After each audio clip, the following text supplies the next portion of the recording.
Kau pergi mandi boleh tak? Aku malas lah Dan. Hari ni aku nak jimat air. Aku tak nak mandi. Bila air pun aku yang bayar tau. Kau pergi mandi lah. Daripada tadi tau. Daripada pukul 9 pagi sampai dah pukul 4 petang kau tak mandi lagi. Manusia ni sehari 3 kali tau mandi. Kau pergi mandi. Dan tolong lah Dan. Hari ni je aku tak mandi. Hari-hari dah aku mandi. Hari ni je aku tak nak mandi. Kau tengok fake tu ha. Bukan tekat hari-hari dia mandi. Setiap masa dia mandi. Dia keluar 5 minit, kejap dia balik dia mandi. Dia masak tadi, lepas tu dia pergi mandi. Dia kemas kasut kat situ, pun dia pergi mandi. Ini dia pun tengah mandi. Kau tengok tu. Saja aku mandi.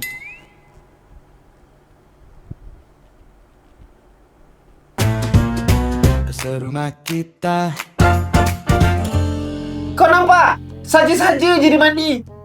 Dia tak tahu nak buat apa. Saja-saja dia mandi. Kau tengok.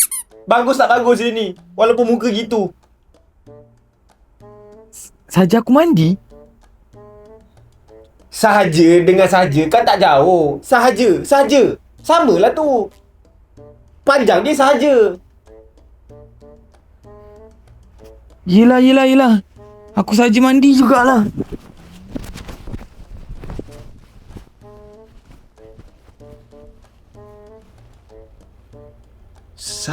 Sahaja? Now wine tu.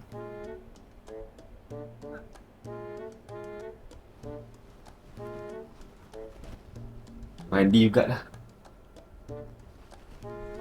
Saja mandi. Dia adalah dia Dan aku adalah aku.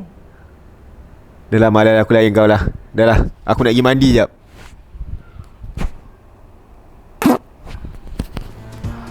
Mandi apa?